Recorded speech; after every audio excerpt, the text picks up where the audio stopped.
So Duke, I know you weren't on our first episode that also dropped earlier today. Sailor, you were on with Dahl and Alvarez, and you guys were able to talk a little bit about sort of like the inception of the website, how Screen Age Wasteland came to be, and all that good stuff. So, listener, if you want info on all of that, the background of how Screen Age Wasteland actually came into existence, go listen to our Blade Runner episode, which is also out today. But Duke, for you, because you weren't on that episode, I don't want you to go into like your own version of the story of how everything came to be. But I was wondering if you have anything up to this point that's been done on the website that you are like most proud of. Oh, I don't know if you just having those three on, they probably did some revisionist history and cut me out of the whole origin story. But exactly, we absolutely did. Yeah, we absolutely did. Favorite thing I did. Not even a footnote. Like, oh, then Duke was there. No, you weren't even mentioned. I hope Mrs. Dahlgren got a lot of mentions because she came up with all the good names. She did. She came up with Screen Age Wasteland, so I hope she got a shout out because that was the most important. Dahlgren, he better not have taken claim over anything. It was all his wife. But no, favorite thing. Credit. Good. No, my favorite thing I've done on Screen Age Wasteland. Me and another co-writer or another writer on Saw, Jacob Holmes. Him and I did the 50 greatest time travel movies back in I think November 2020. It was in November. So I had quite a lot of fun doing that. Watched a lot of time travel movies that I hadn't seen before, and I always enjoy doing the Screen Age Wasteland Awards, which is kind of our version of the Oscars, only better. And yeah, that's kind of what I've mostly enjoyed doing, as well as, all these collaborations, top 100 lists we do, the Canon. Sweet. Yeah. I don't think I've seen like 10 time travel movies, let alone 50. Oh, I don't watch all. I didn't get a chance. Donnie Darko was on anything, so Jacob had to watch that one for us. But Sailor made me watch Primer. Oh, dude, I saw Primer in college, and that movie totally wrecked me. Like, I've only watched it once. I don't know if I'll watch it again, but definitely by the time you get to the end, you're like, okay. Yeah. Well, isn't the deal with Primer is that like it was written and directed by a dude who actually studied like theoretical mathematics. So like a lot of that stuff was accurate and just like not dumbed down for most audiences. I think Sailor could probably talk about that more than I could. I know his name is Shane Carruth, and his follow-up to that, Upstream Color, also deals with heady sci-fi yippity gap. I'm not 100% sure what his background is, but it wouldn't surprise me based on how they deal with the time travel in that movie. It's the best time travel movie of all time. I don't care what Duke's list says. Primer or... You agreed with me. I told you Primer only got... Well, this is a spoiler, I guess. Skip a minute if you want to actually go read the top 50 and not get spoiled. Primer got third, I'm pretty sure. And that was because me and Jacob, the criteria was we did first watch. And Primer is a movie that will require multiple rewatches to actually kind of figure out which characters were Back to the Future and the Terminator, the first and second picks. Those are just stone cold classics. One watch, you know exactly how the time travel works.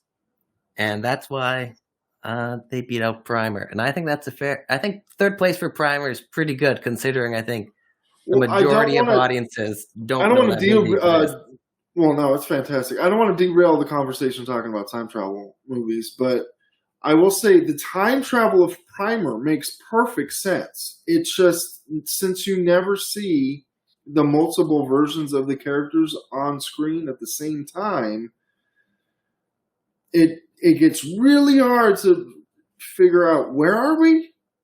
Are we in? Where are we? Which one of these guys are we following right now? Because the movie gives you information, but it gives you it parses it out in a very interesting way that you're like, oh, that's not a rat in the attic. That's another one of these guys. I mean, it would have been so much easier and simpler if they just all wore shirts with like numbers on them. Like, all right, you're Doug 3. Where's Doug 5? Where's he at? Like, it would have been so much easier, but since they never showed all the different variants on screen at once, you're like, I don't know. I don't even know where the hell we are. But I think just for the time travel alone, I think it's the best one because it's the only one where the time travel makes logical sense. Yeah, but I think it's a tough movie for audiences to get into. Oh, unless absolutely. unless you're ready to get super heady. I think the problem with me the first time I watched that, that was back when I was smoking a ton of weed, and I don't think that is a good weed movie. I think that's a movie that you sort of need a clear head for, and not something that causes you to forget things very quickly. But that's just me. I don't know. No, I agree. It's very hard. It's a lot of balls you got to juggle in the air. But I will say that all this time travel talk is a cool way to preview next week episode, which is going to be Back to the Future. Duke will be on for that one, and we're going to be talking about more time travel. So maybe some more primer talk. You know, who would have thunk it? Back-to-back episodes with primer talk. Not a lot of podcasts. Back to the Future. Let me just jump in. That Back to the Future podcast is going to be a 2-hour love letter to Michael J. Fox. And now a seamless transition. Okay, awesome. So I think now, to just sort of like get us into the actual movie that we're, supposed to be talking about on this episode. And just a quick reminder for all of our listeners, this month at Screen Age Wasteland, we are celebrating 100 years of Warner Bros. So for these first 2 episodes, we decided to talk about movies that were distributed by Warner Bros. First one being Blade Runner, which we hope you already listened to. Second one, of course, being Mad Max Fury Road. We wanted to go with something a bit more recent, but also a great movie nonetheless. To get us sort of kicked off, to get us going with this movie, I just want to ask, both of you guys to just sort of walk me through your history with this movie, sort of like the relationship that you've had to this movie. When did you first see it? Did you fall in love with it when you first see it? Did you guys see this in theaters? Was it something that you didn't catch until, a bit later on? Just sort of walk me through your general background and, relationship with this movie. Sailor, why don't you kick us off? Well, I think it's really interesting that you picked Fury Road. I mean, like you just said, you wanted something recent. And because this is a franchise of 4 movies and I would say 2 changed cinema, and then 1 is also the new gold standard when it comes to action. No offense to Thunderdome. It didn't really move the needle in any way. I think it's actually a pretty solid movie. It's got its flaws. But I do find it interesting because the first one was one of a handful of movies that basically created the Australian film industry. The second one rewrote the post-apocalyptic genre. It's one of the most knocked off, ripped off, copied movies in history, along with Star Wars or Escape from New York. Like, there's an entire cottage industry of just ripping off Road Warrior. And Fury Road doesn't have that weight of the other 2 movies, but what it does have is exceptional action. Not to say that the other ones don't, but this might be the greatest action movie of all time. So before I ever saw this, I was well aware of George Miller. and not just the Mad Max movies. Because if you are only familiar with this director from his action movies, you are missing one of the craziest filmographies of any director working. The man has made Mad Max, all of the movies. He's made 2 Happy Feets. I'm not even on his IMDb. I could, but I don't want to read off his Wikipedia page. Lorenzo's Oil, which is a drama about a kid who's dying of... It's a true story based on this kid who's dying of this very rare disease, and his father, played by Nick Nolte, has to basically create a cure to save his son. He also has one of the best segments in the Twilight Zone movie, which I was a huge fan of when I was a kid. Watching John Lithgow go crazy because a gremlin is on the wing. So I've always been a fan of... You're forgetting about the most important one. George Miller's career? Yeah. He made? Oh. Most important movie of his filmography. I mean, that should tell you... Oh, Witches of Eastwick? No. This tells you right now that... Babe 2? What was that? Babe 2? Yeah, Babe, Pig in the City. Yeah, Babe, Pig in the City. I love Babe 2. When Gene Siskel put it in his top 10 movies of the year, I'm like, yes, those some recognition. It's a legitimately great movie. Babe 2 is great. I know it's kind of like a joke thing, but I'm like, no. Babe 2 is great. So is Babe. Babe is also, but Babe was nominated for Best Picture. I think people forget that. We went crazy for that pig. The 90s. What were we thinking? It's a great movie, but come on, Best Picture? I don't know. But the second one, it's kind of like Gremlins 2 in a way of changing the... It's so radically different that you're like, what the hell? But that's George Miller, is that you can't pin him down. He's a wild man. Every movie, most of the movies he's directed, it feels like he's being chased. He has this hyperkinetic... It's very similar to Sam Raimi in that way, where you're like, my God, the visual trickery this man is able to accomplish, but also applying that to not demons in the woods, but cars that are going 170 miles an hour. So not only is he a wild man, he might actually be insane. So I've always been a fan of his. So when Fury Road came out, which I'm also a weird encyclopedia of unmade movies, and for the longest time, Fury Road just seemed like it was never going to happen. It was like George Romero's Land of the Dead, where you're like, yeah, that ain't never going to happen. And then it finally did, and you're like, well, probably shouldn't have. Land of the Dead, I mean, not Fury Road. So when the trailer finally hit, and I remember it I remember it yesterday when the big, I don't even know what you call them, but the colorful fireworky thingies, I guess, that it's just exploding, and it's just this extreme explosion of color, and you're like, oh my God, this thing. It was the best trailer I've ever seen, and I was like, if the movie is half as good as this trailer, we got something. And I'm gonna say it's better than the trailer.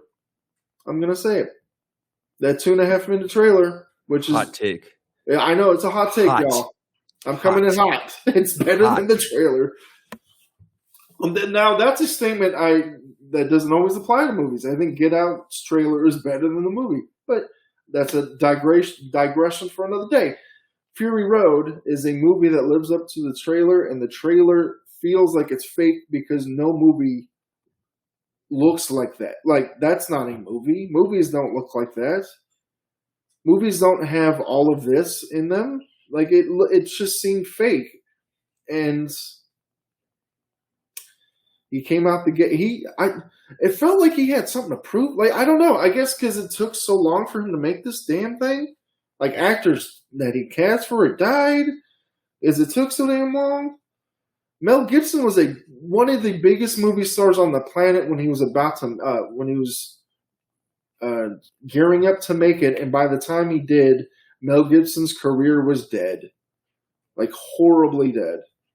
So I mean, that's how long it's like 2002 to 2015. We're not going to get into that. We're not going to get into all of that. But absolutely not. I'm just going to say his career. I mean, his career is not dead now. That's the crazy thing about Hollywood is you can always rebound. But all I'm going to say is, yeah, I heard about George Miller beforehand. I was well aware that this thing was coming, and I, like most people, was not ready. I was not ready. Yeah, I mean, dude, I think this movie kicked a lot of people in the teeth in the best way possible. But Duke, Sailor, I feel like you brought up a lot of interesting things that I do want to go back to. But Duke, before we do that, just want to know what sort of your relationship to this movie was. Were you as hype as Sailor before it came out? Were you anticipating it in the same way? Also a big George Miller guy, or did you just sort of like stumble upon this? You know, that's kind of my story. I was never really a big Mad Max or George Miller dude, and just sort of like, you know, heard that everyone loved this movie and found my way into it, and you know, realized that it's freaking awesome. But just curious, which side of that you fall on. My relationship with Fury Road actually involves Sailor. My George Miller knowledge, I was aware of his canceled Justice League film, which we may get into a bit later. But before that, it was Happy Feet. I had only ever seen Happy Feet, which I thought was a bizarre movie. And it's even more bizarre once you realize George Miller directed it, and then you watch Fury Road. And like we've already said, all of his other films, you're just like, how can one guy be responsible for so much? That'd be like I guess Zack Snyder's done his own animated. I was going to say, like, that'd be like if Zack Snyder directed Toy Story, but he has directed an animated film. So, you know, I guess these action directors, they got something to prove. So I guess they jumped genres a bunch. But yeah, Fury Road, I forget. I think it was something for Screen Age Wasteland. Fury Road was going to be in some list or something, and Sailor said, "Oh, you better watch Fury Road before we do this, Duke, or else blah blah blah." So I watched it. These 2-hour movies, like nowadays, it's 90 minutes. If I see a 90-minute movie, yeah, I'll watch it. 2 hours, I really got to think hard. But I was like, okay. And I'd watched the trailer, and I thought, oh, I don't think this is going to interest me. But I put it in. I had the box set because I'm a huge 1980s films guy. I like watching the films from that decade. So I had the box set that has the original Mel Gibson films and then Fury Road. So I put it in, and man, those 2 hours, they just fly by. And that's what I love about, you know, if a longer movie, just all of a sudden I don't notice that it's been 2 hours, love it. And it just holds you. And yeah, you're just in it. You're in it for the whole time. And I kind of regretted, like, you know, Sailor had been telling me to watch Fury Road for probably 3 years, probably the whole time I've known him. And then I watched it finally, and I'm like, oh crap, I should have watched this probably like right away. So that's kind of he's going, yeah. Gotta listen to me more, Duke. Always listen to Sailor. I think that's the moral of the story. Moral of the story. Wait until he watches The Raid 2. He won't shut up. I've already seen The Raid 2. It's great, isn't it? That was pretty good. That was also another Sailor watch where I'd heard The Raid was, you know, one of these amazing action movies. So yeah. Mm-hmm. Ooh, that's a good pick for recommendations, actually. I don't have it, but yeah. So Fury Road, and I owe that to Sailor. And I mean, even just I rewatched it a couple days ago for this pod, and it's still. I was thinking, like, you know, the rewatch. I was like, I feel like I didn't I liked it, but I feel like it was kind of boring in places. Then I rewatched it. I'm like, oh no, this is actually like really good. I don't know why I'm not. I finished that. I was like, why aren't I watching this like once a year at least? Which one did you say is almost kind of boring? I'm gonna jump in. No, before I rewatched Fury Road, I was thinking like, no, I think I remember this actually was boring in places. But then I was watching it, I was like, oh no, this is good. Like there are some places, you know, where it doesn't even drag that much in story. But there are some times you're like, but then it picks up and you're just like, no, this is good. This is good. picks up. It is a 90-minute car Interesting. chase. What are you talking about? What is the downtime in that movie, Duke?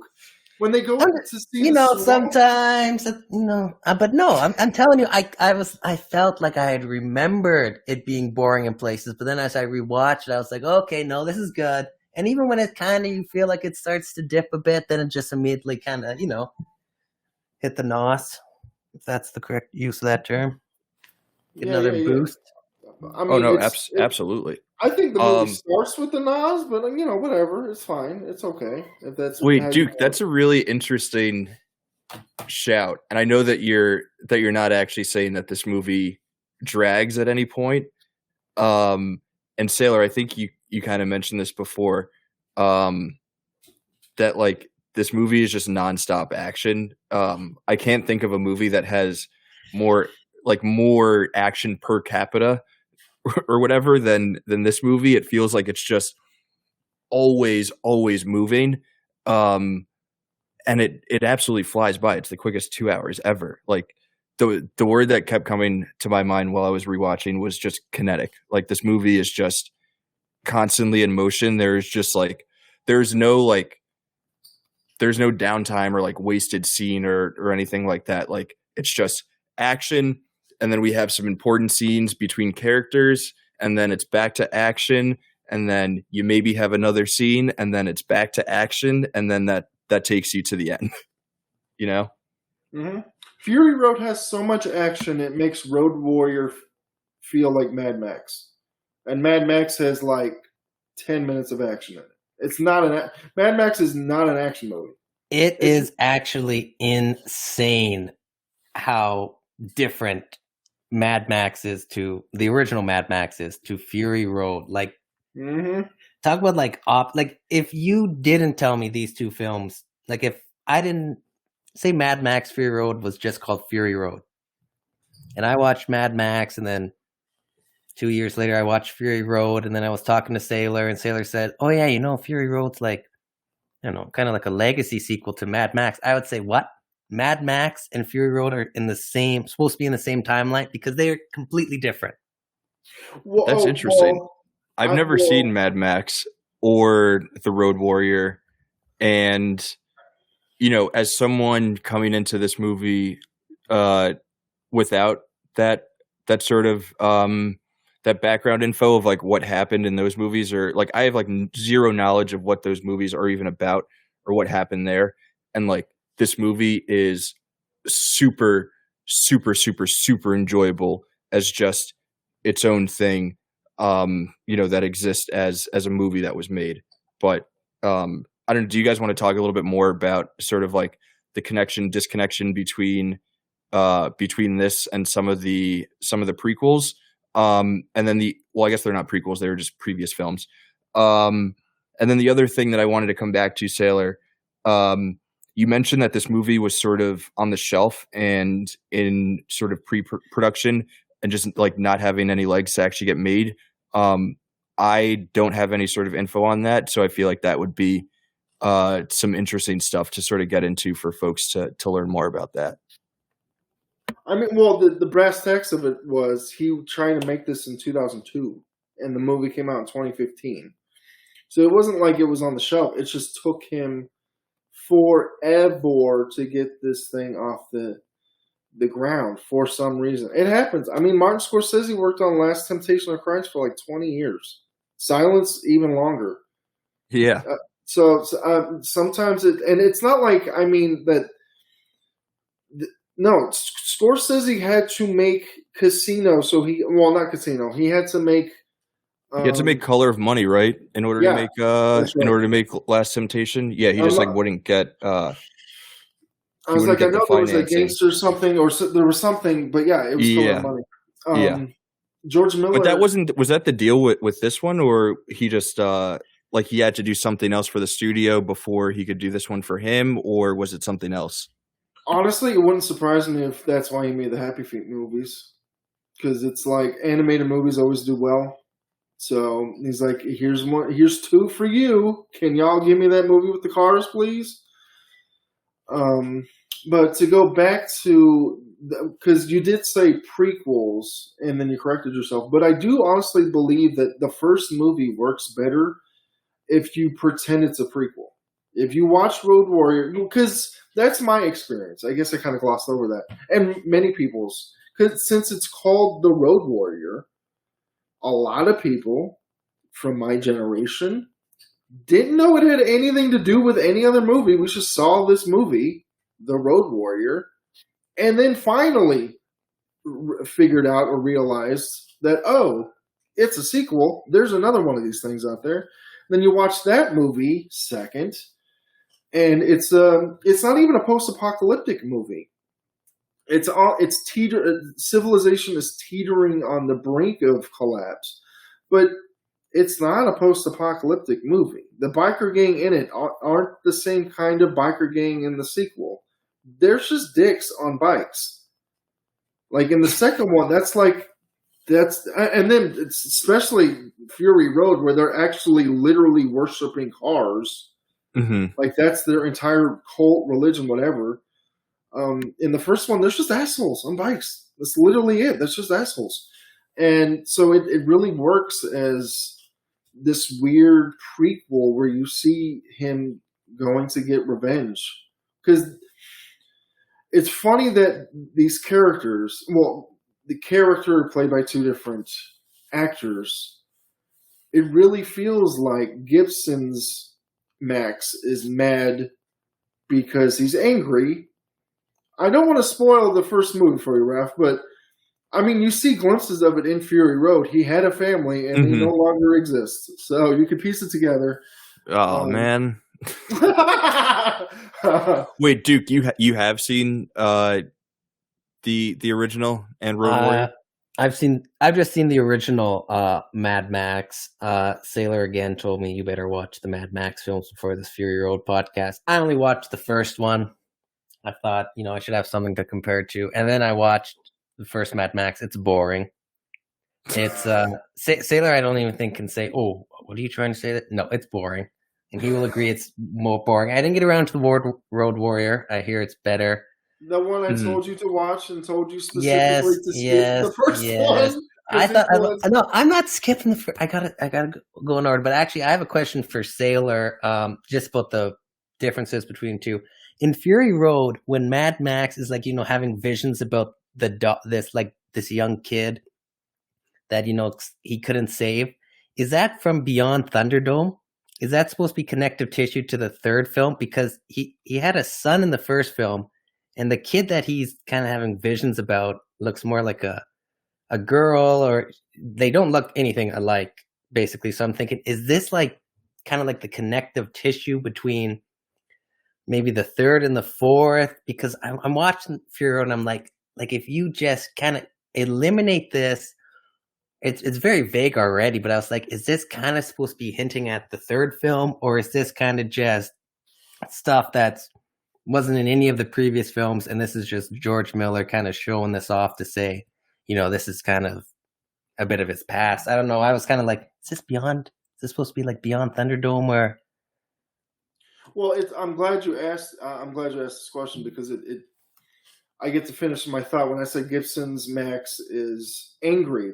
He's mad, literally Mad Max. He's mad. And this one, mad as in this Max is probably insane. Like based on the information provided, this Max seems, because somebody says he eats dicks. Someone just straight up says that. Now, does he? Was it dicks, or I thought they said he eats snakes or lizards. Because he does eat a lizard. They say schlanger, which is Australian slang for dick. Oh, I was wondering what that was. But there is actually one of the girls, one of the birthing mothers or whatever, the ones escaping. One of them does say near the end to like Max, she's like, "Oh, are you not insane anymore? I thought you weren't insane anymore." She says, "Oh that. yeah, I forgot." What does he say in response to that? No idea. Nothing. I don't think. Like Tom Hardy literally says what, maybe 20 words, 30 words. I love that because his performance is. He's very good at just emoting with his eyes and giving you grunts, giving you thumbs up. His thumbs up is one of my favorite gifs or memes that came out of this thing because it's so good. But to answer your question, I honestly don't think it's a reference to Thunderdome. I've only seen that movie once, all the way through. The first half is he's in a Thunderdome ruled by Tina Turner, and he has to fight things. You've seen the Rick and Morty episode. That's what he does. And then the other half, if I don't think you'd believe me if I said it goes from him fighting in a Thunderdome to like he's kind of like Peter Pan, and there's like these lost boys now, and he has to protect these little kids. It's something. It's not that bad. It's not a bad movie. It's just like it's following Road Warrior, which is before this the best action movie ever made. This movie just kind of shits all over that movie, and it's kind of unfair.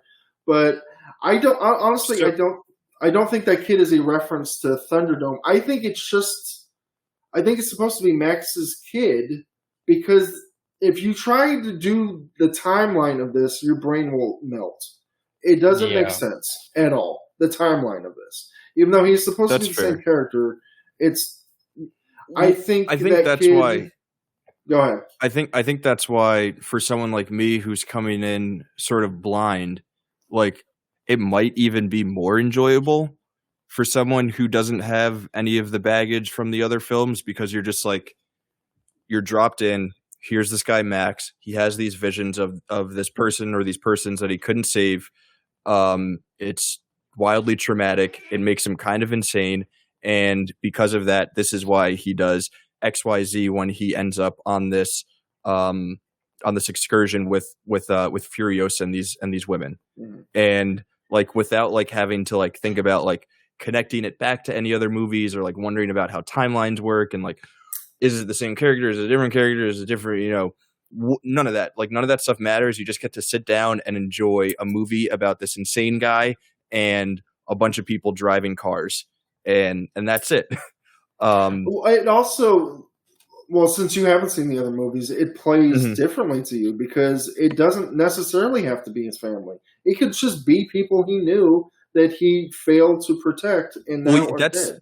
That's how I read it, because in his like initial voiceover, he mentions, that he was a cop or whatever. So, I'm thinking cop, protect and serve. There are these people in his community that he was meant to protect.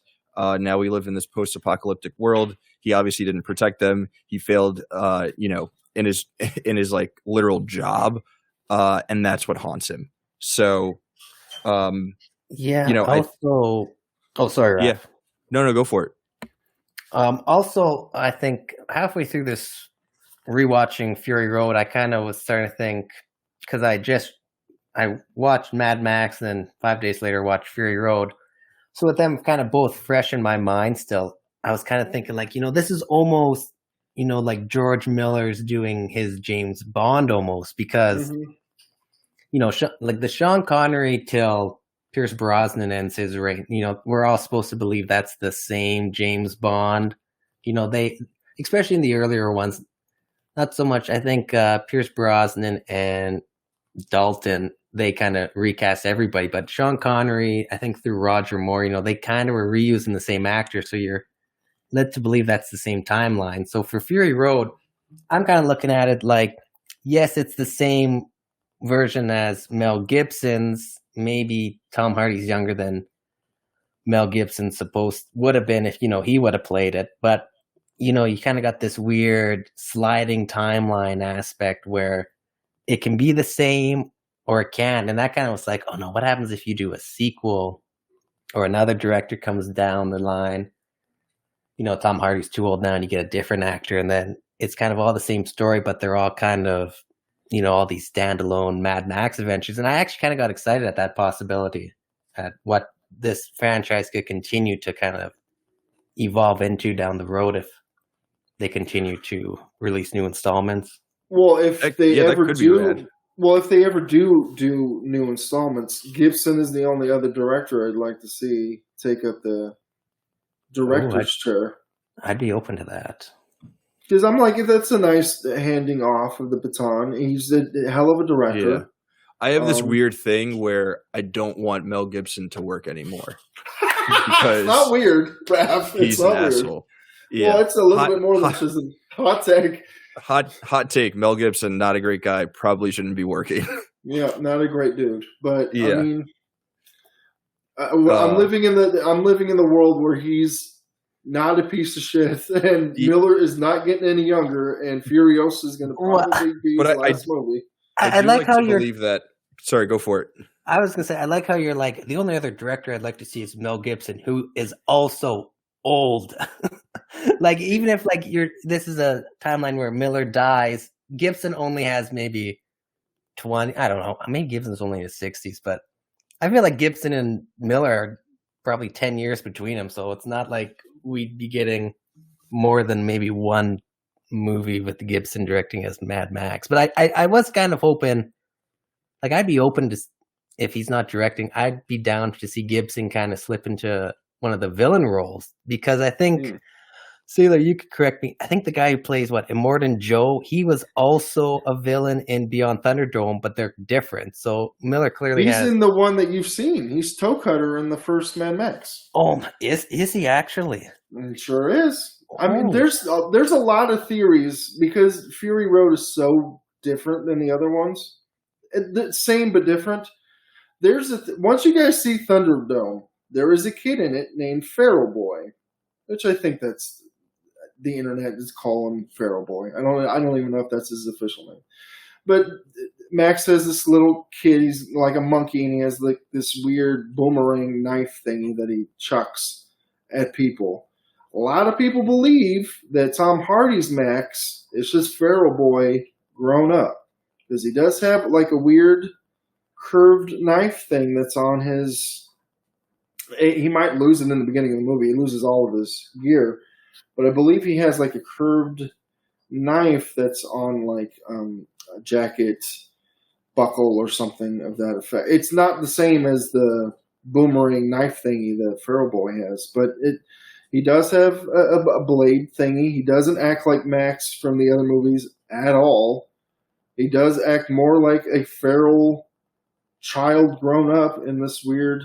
But he does mention that he was a cop, and Feral Boy definitely wasn't deputized at any point in the 9-year-old. You know, in the time between, in the lawless land of the wasteland, he gets a little badge.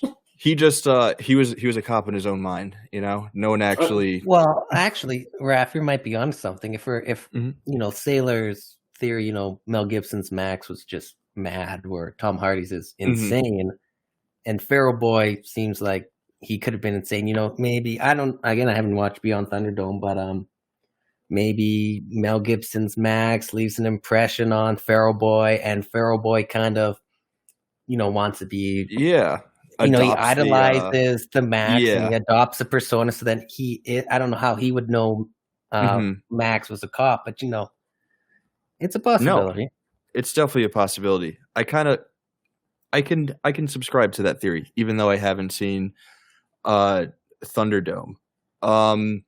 So I feel like we've sort of covered a lot of our bases in terms of how this movie relates to some of the previous ones.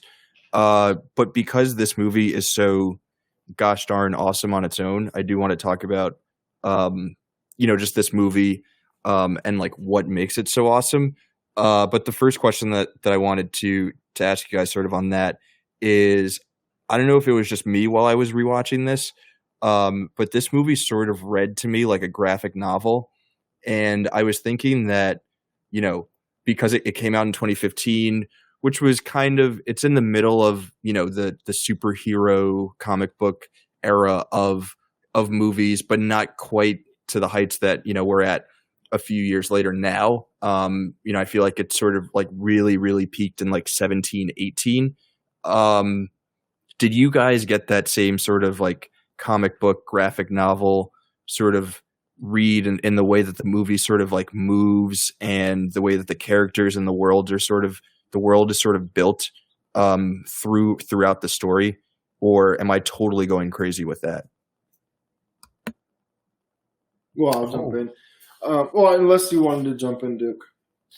I was going to say, no, I didn't get that, but it's, I mean, I can get the graphic novel aspect because there were times where I was kind of like, oh, yeah, like, there's the sandstorm. It's very colorful. It would look good as a splash page. And I think, comic books, you're doing a lot of the dialogue and the art both have to propel the story forward. And I think Fury Road doesn't have much dialogue. But again, with a comic, you don't have, you're limited. So the dialogue has to, propel the story forward. You're not using any extra dialogue.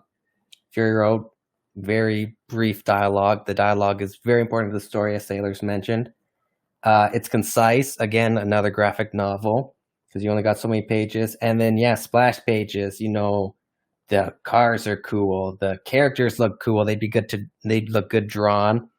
But as for superhero movies, I would say no. I think kind of Fury Road was almost, there's this weird 2014 period where you got Fury Road, John Wick, you got Kingsman: The Secret Service, and I mean, I'll throw in Captain America: The Winter Soldier, where you kind of have this well choreographed action fight, colorful type kind of movies are coming out. I mean, I think Dread was a couple years before that. I think the Raid films might have started it, but yeah, you just have this kind of explosion all of a sudden in Hollywood, at least, where you have these really stylized action films.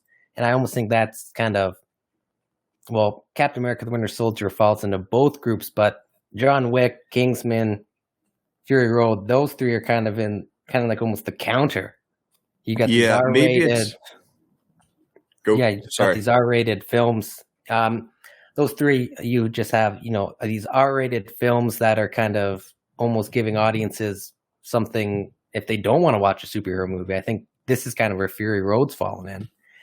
And they're going for, Fury Road's getting awards was nominated for Oscars that, a superhero movie didn't really see until Black Panther, which was a cultural, breakout hit kind of with the costuming or Logan, this was an awards contender where I feel superhero movies didn't come close unless they were kind of doing something that wasn't the norm, that wasn't the Marvel Studios formula. And I feel, Fury Road, I've seen it as a graphic novel, but I'm not seeing it as kind of like the superhero movies that were coming out around that time.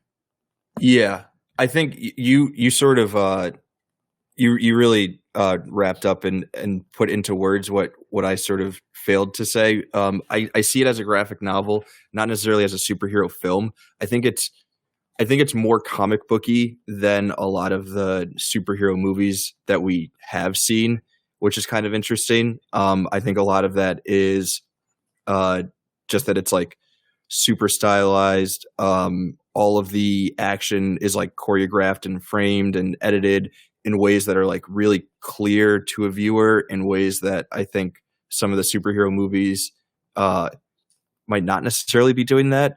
So like, to me, that's where I was getting like, oh, like this reads more like a graphic novel than a lot of movies that are based on graphic novels feel, which is like kind of weird.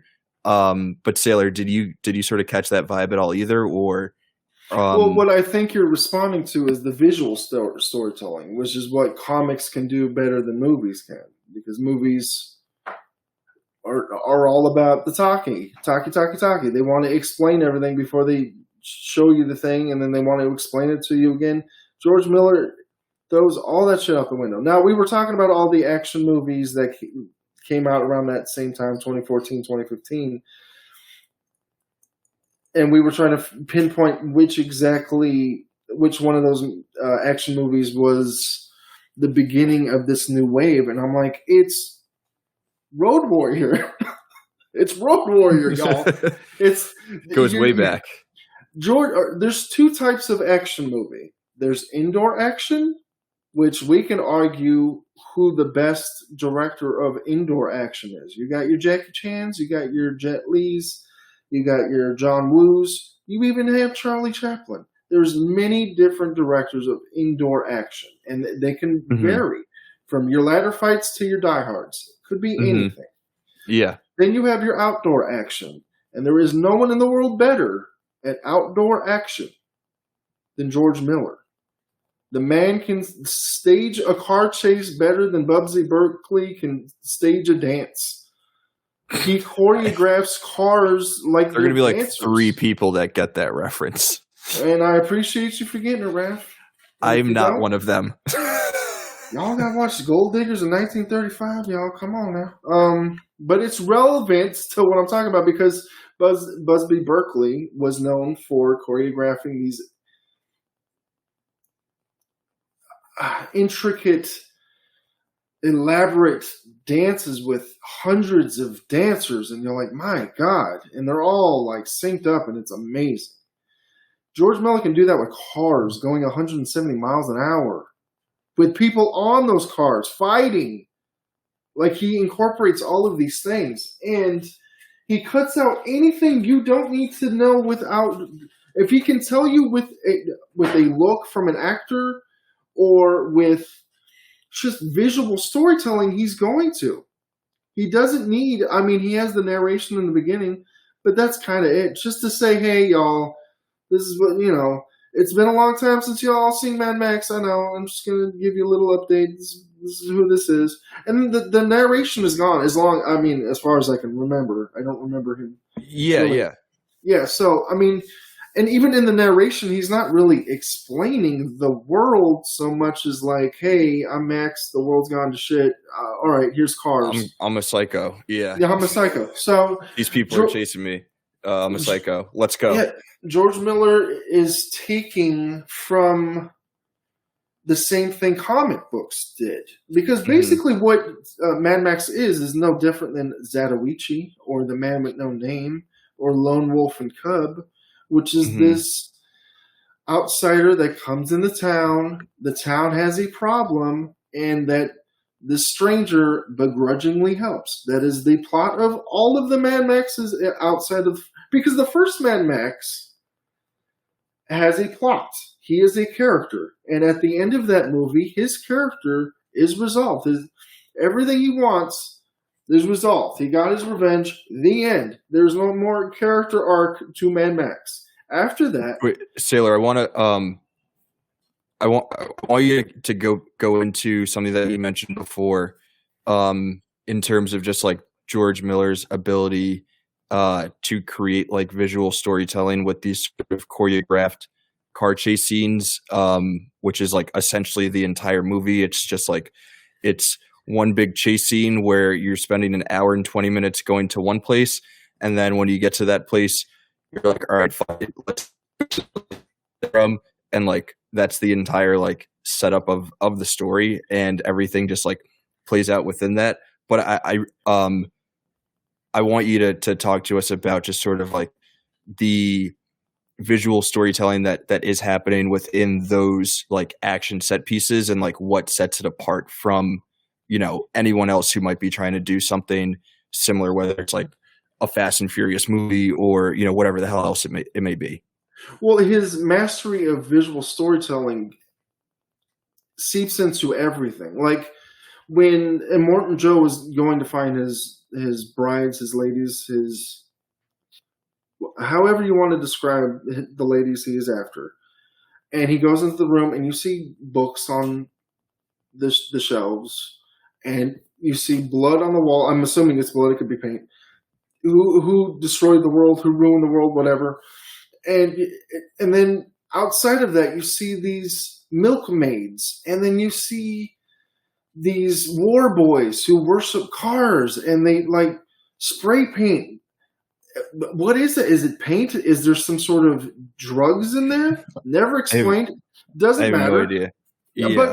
But that's the point. You don't need to know. He never explains anything in this movie. He doesn't say, all right, 10 years ago, Morton Joe. I mean, I guess he's in the prequel, but I think we can circle back to that, but I feel like that's another great thing about this movie is that it's not just like, action movie where we're going MacGuffin chasing, what's the word, exposition scene, you know, and then back to MacGuffin chasing, and then everything gets resolved. It's just like just enough plot, so you're like, okay, I get it. Now give me the action. And he's like, yeah, I know. He's a director that knows for a man that's pushing 80, because Duke was wildly off. They're 12 years apart. He's pushing 80. Furiosa is most definitely going to be his last movie. I feel like Duke was right. 67, 78? I said they're definitely a decade apart between Gibson and Miller. 67 and 78, I'm going to say radically different. If you're a director and you're 78. 12 years is, I feel like Duke was Clint Eastwood has entered the chat. Clint Eastwood has entered the chat. That guy is 94, still directing. And we just kicked Clint Eastwood out of the chat. We're kicking him back out. I love Clint Eastwood. His last movie was about a cockfighter, and he looked like he was going to die in every fucking scene. That's all I'm going to say. That's the most action-heavy movie he's directed in years, and he looked like he was going to fucking die if he bent over long. George Miller is directing an action opus, the likes of which we've never seen before. He is, for an old man, he is an old man. 78 is an old man. He has the same enthusiasm for movies as he did when he was younger. He knows exactly what the fucking audience wants. He doesn't care about the yip-yap. He doesn't care about plot. Here's the plot. Furiosa kidnaps the girls, liberates the girls, to take them to Green Place, Green Heaven, wherever the hell the name. Doesn't matter. Who cares? Doesn't matter. To go to a safer place, and bad guy wants to go get the things, and Max is in the middle somehow. That's it. That's all you need. That's literally all you need, and he knows it. Oh, go Sailor, I want to take that, and I want to use that to piggyback us to the next thing. And Duke, I'm wondering if you have any thoughts on this. And I'm gonna say it. I'm kind of sad that Ramona isn't here to sort of talk about this, because I feel like part of what makes this movie as amazing as it is the fact that it is, in all of its like imagery and you know the action and you know the nonstop just like in your face sort of pacing of it, it's all very much so like for the boys. But then when you take like 2 seconds to think about like the plot of the movie, it is very much so for the ladies. And I think the fact that this movie achieves that level of like, you know, maybe it's not like a fully feminist text, but like it is in a way like its politics are like probably on the right side of history. And the fact that it does that while like still like tricking dudes to think like this is a movie for you, I think is awesome. But I was wondering, Duke, if you had any thoughts on that, or I don't know if that was necessarily something that you were like picking up on. No, I mean, it's hard not to, I think, pick up on, I guess we're talking about a strong kind of female character. Yeah, I think she's, Furiosa is a very good kind of counterpoint to maybe Max. I mean, throwing them together is, you know, always, it's kind of like Mel Gibson's Lethal Weapons or any buddy cop movie, you know. You got the crazy one, and then you got the kind of the supposed to be the straight man or the straight character, the one that doesn't kind of laugh or act out. And I think this one does a good job at actually kind of being like Miller spent his time. He like Furiosa is a fully developed, like she feels like a fully developed character. There is the history. Mm-hmm. He doesn't go into that much, you know. There's a lot of criticism, you know, about, let's say, you know, Rey from Star Wars, about how she kind of just mastered the Force. There, you know, you didn't feel, the audience didn't feel. Mm-hmm. And I feel that's one of the only common criticisms maybe that, you know, Rey deserves. But I think just, you know, saying, you know, just that says it. As a comparison point, as, you know, a character that probably, you know, could have done some more development in making the audience believe that, yes, this feels earned. every second Furiosa's on screen, you believe that she is capable, whether it's just brief bits of dialogue like, yeah, I've done this run before, I've tried to liberate people before, I've tried to escape. We kind of figure out, I came from the green place, I was captured, this, that. Whether it's costume details, or it's just bits that Miller has sprinkled in, Furiosa is the real deal. And just like you don't need to watch the Mel Gibson Mad Max films to kind of know who Mad Max is. Fury Road, I feel and this is beyond Furiosa. I think every character, you immediately kind of get their full backstory and exactly what you want from it. Whether it's the girls that Furiosa is trying to liberate, you know what their history is. You know exactly the life that they have had to live in this film. You know what their sons have been up to. Nicholas Hoult. I'm going to butcher his name. No idea how to pronounce it. The guys that look like they're ghosts, pretty much. Yeah. You know exactly the life they've led. And I think this is just like a masterclass. This film's a masterclass on character development and characters in general. There's nobody that you're asking for more information about. The film gives you absolutely everything you need to know in as little screen time possible. I think you touched on this, but it gives you just enough. It gives you enough to know about everyone, but it doesn't give you too much where you're like, I don't really need to, I don't need to know that much about XYZ character. Yeah, you're giving them just like, again, like we don't need to spend 20 minutes. Like, I think again, you tiptoe the line where, if Furiosa was saying, oh, so-and-so, I've done this, I've done that. Well, then you're like, well, now you're telling us too much about her. You're overselling her abilities. She's in that sweet spot where there's enough mystery, but there's enough where you're like, I believe what she's capable of. And that's all you need to know. That's the sweet spot. All you need to know about her character is that scene at night where they have 4 bullets and Max is shooting at I forgot the name of the character, but he's shooting at Joe's henchman or whatever, and he misses 3 times. The text yeah, the bullet farmer. Brother, is it the bullet farmer? I don't know. Some douchebag. That's all. And he's some douchebag. But I'm Max so misses. Excited. Yeah, go ahead. I'm sorry. Max misses a bunch of times. Furiosa takes the gun. She's over his shoulder and she says, "Don't breathe," and she nails him. She nails the dude right between the eyes and blinds him. And it's like that is again that's a perfect form of storytelling where we don't need some flashback scene of Furiosa doing something or training to be the badass that she is. We just need those 30 seconds to tell us that she is the real deal. And now we know. We've already known for most of the movie, but now we fully understand who this person is. It's funny that you mentioned that. That's actually my favorite scene in the movie. You cut out the crucial part of that scene is that Max hands her the gun. He can't get the gun. She doesn't even take it. He just knows. Yeah, he tries and he's like, I'm not going to be able to do this. And recognizing game, you can do this. And he just literally uses his shoulder so she can steady herself. And I'm like, that's all you need, man.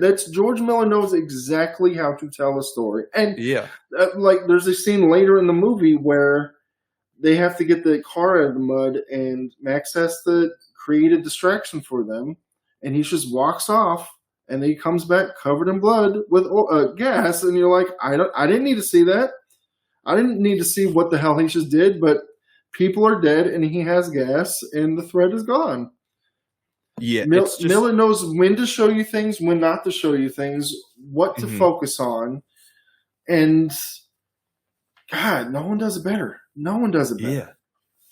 Yeah, and again going back to just sort of the action sequences and stuff. I think I wish that I was smart enough to sort of be able to break down for folks why exactly the way that the action scenes are, framed and shot and edited together are able to like really keep you engaged in what's going on. And I think the biggest thing with like shitty action sequences is that it's really easy to lose spatial awareness in terms of what's going on and who's doing what and when it's happening. So I guess like temporal awareness too. This movie, every single action scene, exactly what is happening, and it doesn't matter how long or fast the shots in between, are. That you are always totally aware of what's going on. I'm not smart enough to like, talk about the actual mechanics of how that works in terms of like our, where things are in relation to our eye line or whatever. I don't even fucking know what the right, verbiage is. But you guys, you know what I'm talking about? Does that make sense? Yeah. The best example is show them this Fury Road and then show them Quantum of Solace. And when you don't have geographical spatial awareness of where one character is in relation to the other characters, then it's just a jumbled mess. And you're like, I'm not engaged in this. I don't know where is he behind Bond? Are they in front of him? Like, I have no idea. There's a car chase, boat chase, plane chase, and motorcycle chase in that movie. There are 4 different chases in that movie, and all of them are directed as piss poor as humanly fucking. And Mark Forster is he's a talented director, but he has no idea how to frame characters so that I know where everyone is in relation to each other. Exactly where Max is in that car chase, where Furiosa, if they break up, because they do during the caravan action scenes, that the characters usually get spread out. They're not always on the same rig. I know where if Furiosa is on rig 1 and Max is on rig 3, I know where those rigs are in relation to each other and where every other car is. I know where Morton Joe is. I know where he has a name, the Doof Warrior, that weird guy with the flaming guitar. I always know where the hell he is because you can always hear him. Maybe. Go ahead. Maybe I'm wondering out loud. Like maybe that dude is the key to keeping like all of our spatial awareness like grounded. If you have a dude who is just thrashing a guitar, like everyone's always going to know where he is, and once you spot him, you can spot everyone else. I honestly do think I think there's multiple reasons why that character's in the movie. I think it's a Bronx Exterminator reference, which is another post-apocalyptic. It might be a recommendation. I'm not going to. But yeah, I honestly do, because of the sound design. Because sometimes you can hear him clearly, which means he's closer to one of our characters we're watching, and if he's further away, then we know then a Morton Joe is further away. So all of these little bits and pieces of things add up to, and it's invisible. It's invisible storytelling. Because the first time you're watching it, you're not recognizing the editing choices of motorcycle guys on the left side of Furiosa. Guy jumps over her to drop bombs on them, and that now he's on the right side. What does Miller do? He flips the camera so you know where the hell everyone is. Like the camera is always moving, so you know where the characters are. And it sounds simple, but it's, for some reason, so many action directors don't know how to do it because they don't. Well, there's a multitude of reasons. One, it's the actor that they have in the lead. It might be Liam Neeson old, so they have to use a lot of edits to make it seem like he's doing some action. No offense to Liam Neeson, he's old. Or they just don't have the time to set up these shots. I would guess it's time, because something like this really needs to be, if not like storyboarded out, at least like really planned out in terms of you have to have someone at the top or at the center who really knows what everything is going to look like at the end once it's all put together. So like you have to do that work on the front end in order to make sure that like, you know, that certain shots are like to make sure that certain shots are like set up correctly and all of that.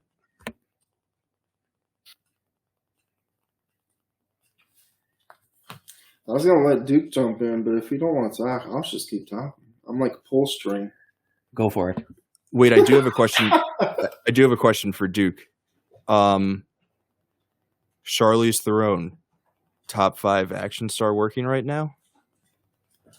I would say yes, despite the fact I absolutely despise her character in the Fast and Furious movies. I think she's actually one of the worst parts about those newer films. But between Fury Road, Atomic Blonde, she's great in that. I'm kind of sad that hasn't gotten a sequel yet.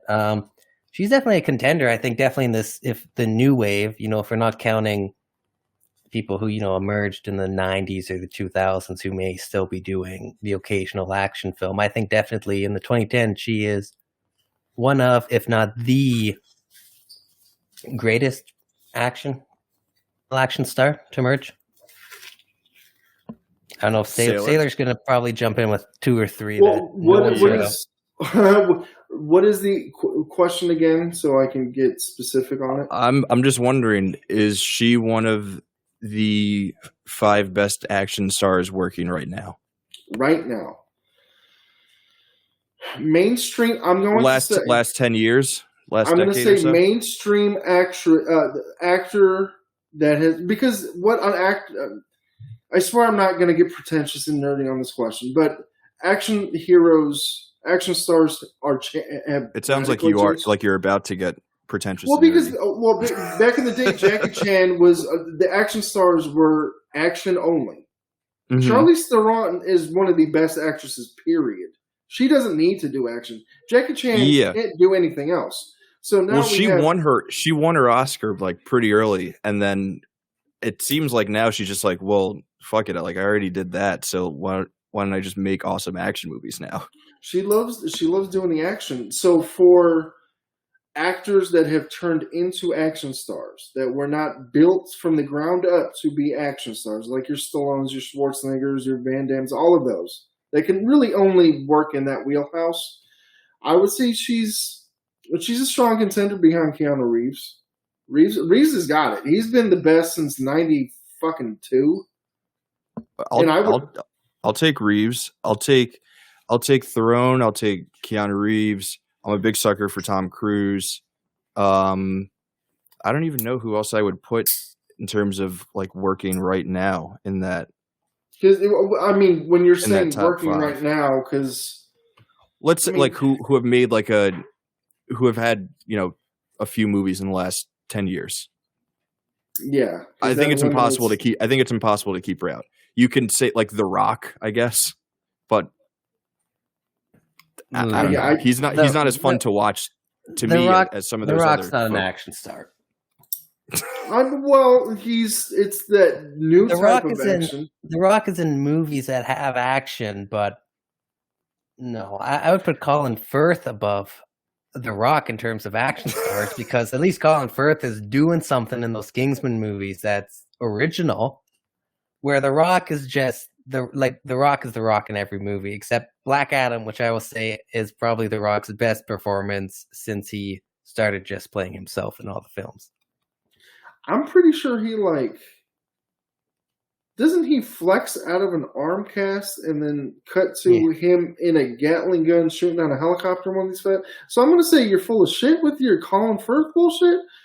Are we counting that as action scenes? Like, he has multiple movies where him just firing off a let me rewind and say he flexes out of an arm cast. His entire arm is in a cast. He flexes out of it. What more can Charlize Theron do that? The answer is absolutely not. But that's an action. He has multiple movies where he fights a helicopter, where he like stops a helicopter from taking off. If I feel like that's got to count for we something. still What is talk this, about the Chris fact Evans that, well, I mean, we still talk about the fact that Henry Cavill fucking locked and loaded his arms in Mission Impossible Fallout, and that was like 5 years ago. That is The a great Rock film, though. broke out of it. That's all I'm saying. No, I'm not defending The Rock. I think he's a trash action star. Charlize Theron is Theron. I don't want to stab me in the face. Is a great actress, first of all, and then second of all, that great actressness bleeds into her action stardom because she takes that shit like Keanu Reeves. He puts himself. That's the one thing you can't take away from Keanu Reeves. Is he a good actor? Debatably, he's given some great performances, but but when he does action, there's very few people better at it. Charlize Theron, she has such a hard name to get right. Theron, Tough name, yeah.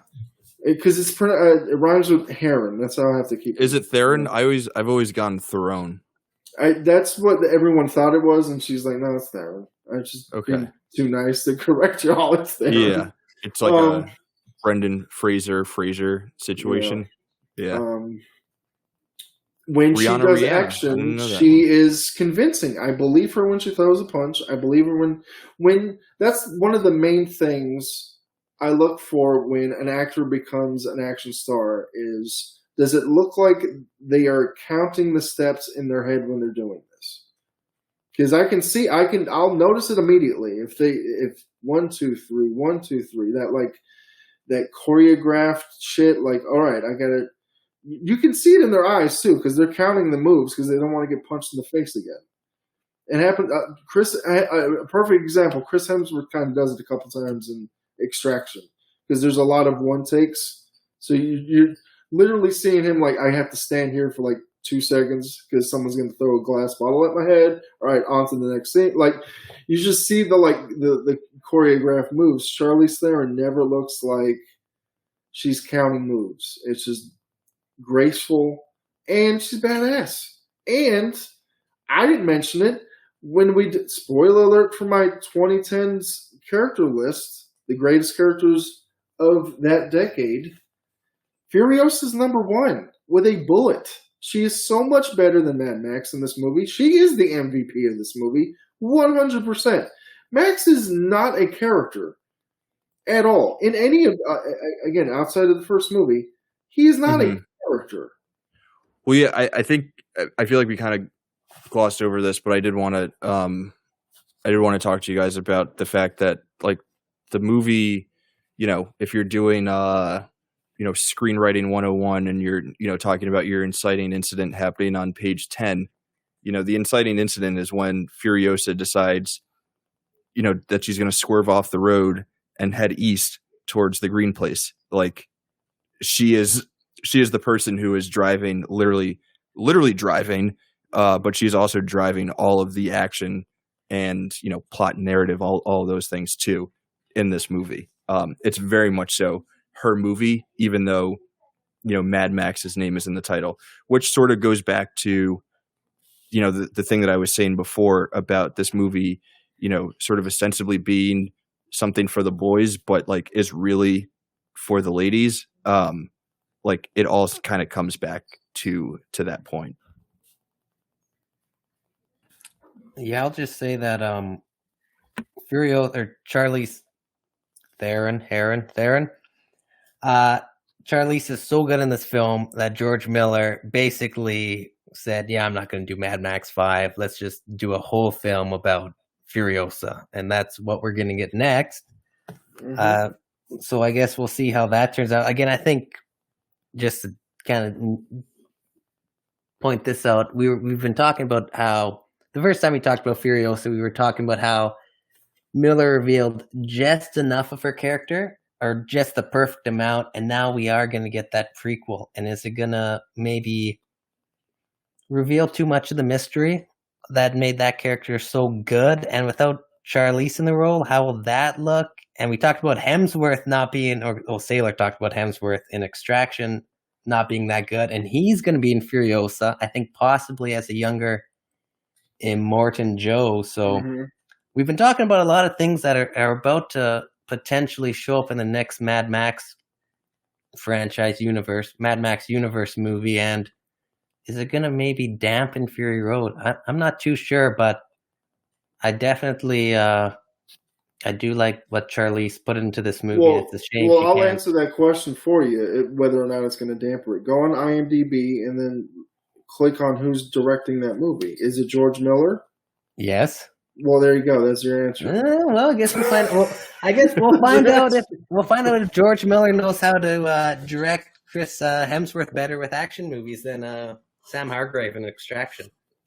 I love the Extraction. By the way, it's hard when you're doing a one take. That's all I'm saying. Is it's hard for an actor. Black Hat.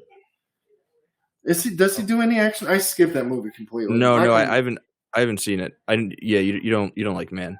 I think the other interesting thing with the Furiosa movie will be it's Anya, right? Who's playing Furiosa? Yes, I'm so into that. So I mean, we know that Charlize can like totally do the action thing, and also when you have sort of character driven scenes in between that stuff, that she can carry all the weight there too. We know that Anya is like a pretty good actor. We know that she'll probably be solid, if not really good, in those character driven scenes. But I don't know, like, I haven't seen enough from her in terms of like physicality and stuff to know that she'll be able to handle what might be asked of her from like an action standpoint. So I think that'll be an interesting thing to look out for in that movie too. Well, there's this scene, and this has always confused me, which I think they're going to explain in this movie, the Furiosa movie. When Furiosa kills Immortan Joe, she says, "Remember me?" And then she rips off his jaw with whatever the hell she does. I've never understood that line. I've seen this movie many times. Remember me. He knows exactly who Furiosa is. She works for him. Like, she's his second in command, basically. So they work together. They have a working relationship to the point where he trusts her.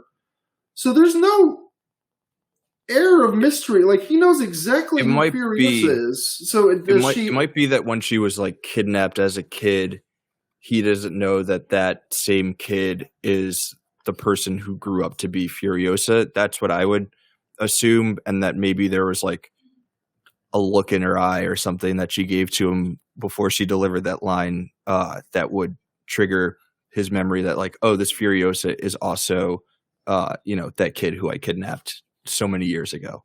But who knows? My assumption is Furiosa might be a title that you earn, not a name. Because if it's Furiosa, and he knows who the fuck she is because she works for him. So obviously there's. Mm-hmm. No, yeah, I get what you're saying. Yes, it's like she's like, "Oh, surprise, motherfucker!" It's like, surprise what? You're on my payroll. What are you talking about? Like, I know I fucked you over. I'm a shitty man. Again, I think that's why it's maybe that like he doesn't know that this Furiosa is the same kid that he wronged so many years ago. You know? Yes, but I feel like so much of that is. That line's just because there's no. You never get the sense that she want like this is like a personal thing for her. Like, yes, obviously she's gone through some shit, but the way it is presented in the movie, she's gone through some shit, and she's a survivor. She deals with it, but that line makes it seem like it was also revenge, and I'm like, well, that kind of dampens her character. Not that it dampens it so much, but it's like, well, then is this just a revenge plot, or are you actually trying to help these girls? I mean, it could be a bit of both. You know? Then that Duke, what do you think? Oh. I honestly do not know. I do like the idea that, I don't know, going back a bit, that Furiosa might be a title, because when they did get to the Greenlander, Furiosa met up with the the older women that she knew, I'm trying to think back, but she was saying a lot of stuff like, I was raised by this person, or I was the daughter, or my mother was this person. Where Furiosa, like we were saying, isn't that like its original name, like it's unique. And so wouldn't you have just said that, going into that? But also, you just brought up, or the topic of these women came up. And I don't know, Raph, if you have something planned to talk about them later, but I think it's kind of important, or we should maybe just briefly discuss how, like, a lot of those women who were kind of the ones that were trying to get liberated ended up being, like, quite famous. Like Zoe Kravitz, I believe, was one of them. Riley, I'm going to butcher her name, Q, Elvis Presley's daughter, or granddaughter? Granddaughter, yeah. And she's kind of, well, she's in Daisy Jones and the Six, which I guess right now is a pretty popular Prime Video series. I just think it's kind of interesting, seeing, actors this kind of like almost one of their first roles, and then to see them explode down the line in popularity is always fun to kind of watch or see. Oh yeah, absolutely. I mean, those characters, as much as they're sort of like, at times it like seemingly pushed to the background, I think they're all super interesting. And obviously, like, it's part of it is because they're all super talented people who have ended up going on to much bigger things and starring roles. But yeah, like, I mean, again, like they're super fleshed out, and like we understand who they are, even with like the limited screen time that they do get. Well, I mean, you guys are naming all these things. One of them's married to Jason Statham. And so I really feel like Rose Huntington Whiteley is really getting the short end of the stick when you guys aren't talking about accomplishments. She's married to Jason Statham. So is Zoe Kravitz's career really that special? Is she married to Jason Statham? I don't think so. Jason Statham, that's interesting. And I mean, I'm Googling her right now, and couldn't think of a more boring person to be married to. No, don't. Well, wait, which one is that a dick towards, Jason or her? Because she's good in this movie because she's cast for a face, but she's good in this movie. I feel like I can't name what else I've seen her in, but I feel she's like only been in one other film. Yeah. And I will pay you $10 if you know which one it is. Okay, I definitely don't. I thought that I had seen her in other stuff, but you all have seen this film. That was a dig at. She was in Transformers: Dark of the Moon. She's who replaced Megan Fox. That's where I know her from. Okay, and she's actually, I can't remember her performance at all in Dark of the Moon. But I think she is probably the best wife, one of Immortan Joe's wives in quotation marks in Fury Road. Out of the 5 that are getting liberated, I think. Well, she's the one that he likes the most, but I think she's really good in this role. I think she does her role really good. She has like some really good scenes, and I mean her death. Well, if you're listening to this podcast, you should have watched the movie first. So I think her death scenes, even like that afterwards, when it's like all the other wives want him to turn back, and Mad Max was like, oh, she went under the wheels or went under the car, and then Fierce like, did you see it? And he's like, she went under the wheels. And then I was kind of thinking like, isn't she still alive? Like, I feel like she was still alive, and then it was going to be a whole big plot point, but no, she was dead. But then the baby was, or she had a faint heartbeat, but the baby was dead, and the baby was perfect, and that was a big deal because I had a baby brother. Yeah, I had a baby brother. And I guess, perfect baby brother. Perfect in every way, which I guess is only relevant. I mean, Immortan Joe has 2 sons that are like hugely ripped. And then he has like one son who's, had some birth defects, it looks like. I was really hoping to see how you were going to navigate. But so like literally without the son that, stays at home and mans the telescope, like that whole, he was perfect in every way is practically a useless line.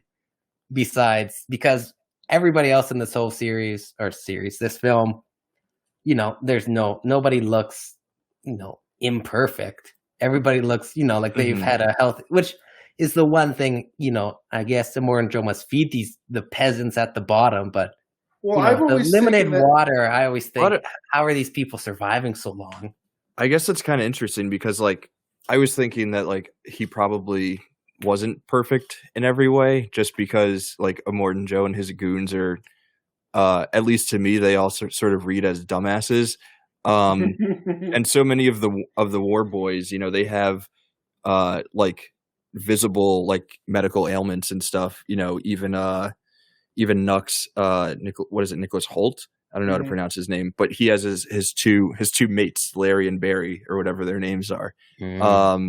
So like I think like what's perfect to Immortan Joe is not necessarily something that like the like greater audience would consider to be perfect. But I mean I don't know because we never actually like see the baby or like know what's perfect. Yeah, go for it. Well, is the penis.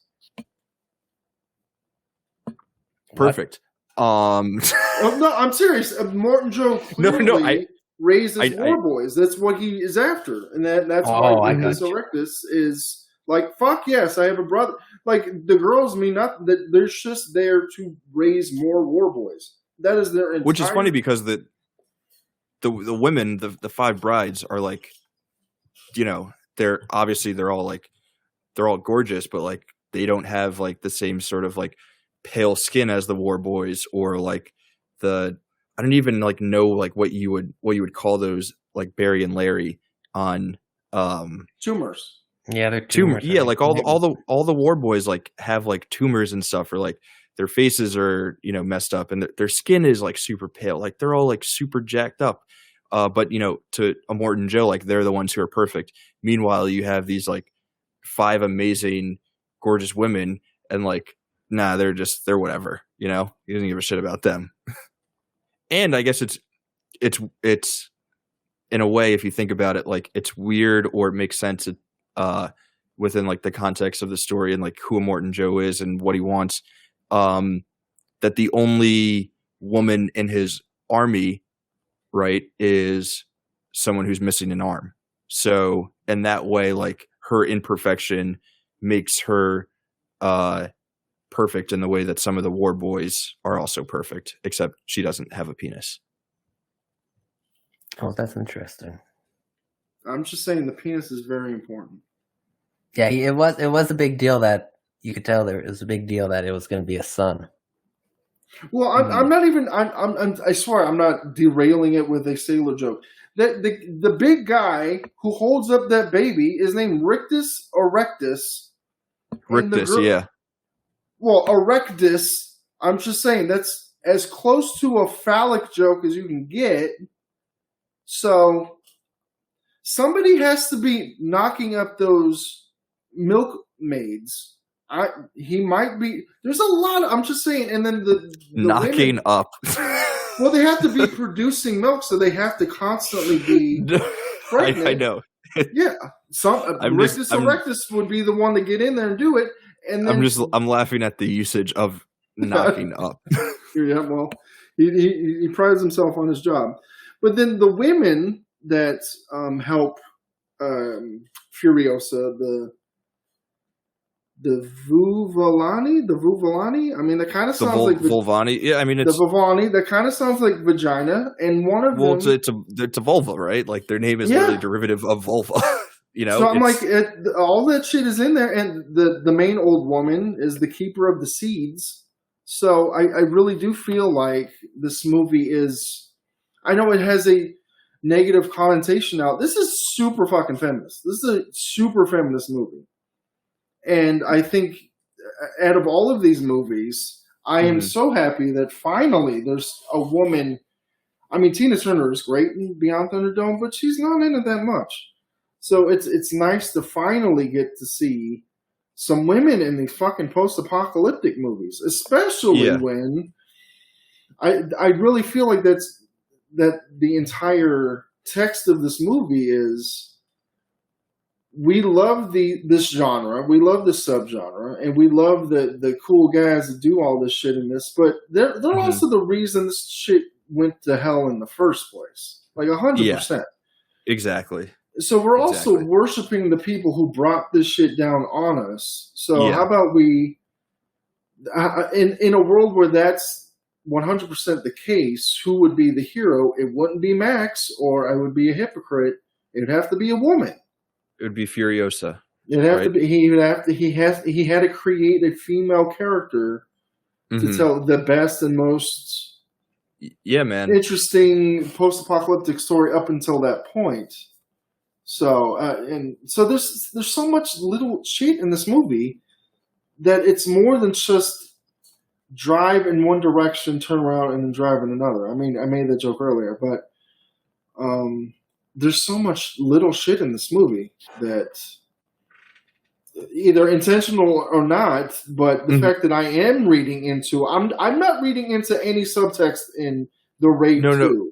I think it's I think it's all very deliberate, and I think it's done in a way that is one super respectful of like the thematic elements that it is exploring and like wants us to, you know, question and think about.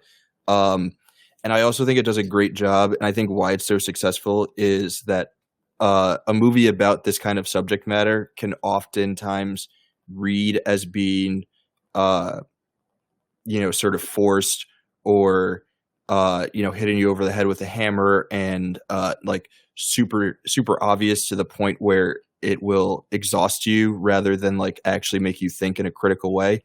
Whereas this movie is sort of like tricking you into thinking like, oh, this is just a movie about people driving one way and then driving another way. But in reality, you're watching something that has many more layers, that has a lot more, not even like subtext, because like you said, it's like, it's all right there. It's all very deliberate. You know, but it is making you think about those things, even if you don't realize that that's what this movie is making you do. And I feel like that's part of why, you know, people love this movie so much. So it's freaking rad, man. It's freaking rad. They should call it Rad Max. That's actually Rad Max. I actually have a question for y'all. Have you guys seen the black and white version? I almost watched. I was like, oh, should I rewatch the version I've seen, or should I watch? I think it's called what? It's like Black and Chrome, or Black Chrome and Chrome. Yeah. And then I was like, no, I better stick with the original. If I had more time, you know, if I had just rewatched Fury Road and then we were gonna do a podcast or this episode out, then I would have watched Chrome. But I was like, no, I haven't seen Fury Road in a couple of years. I should probably stick to the original. But I contemplated it. But I don't know, black and white after you've seen in color have to be quite special, I think, to really. I have seen it, and I don't think this is one of the most visually spectacular movies ever made. So to go back to that, I'm like, the black and white better be more crisp than Sin City. It is not.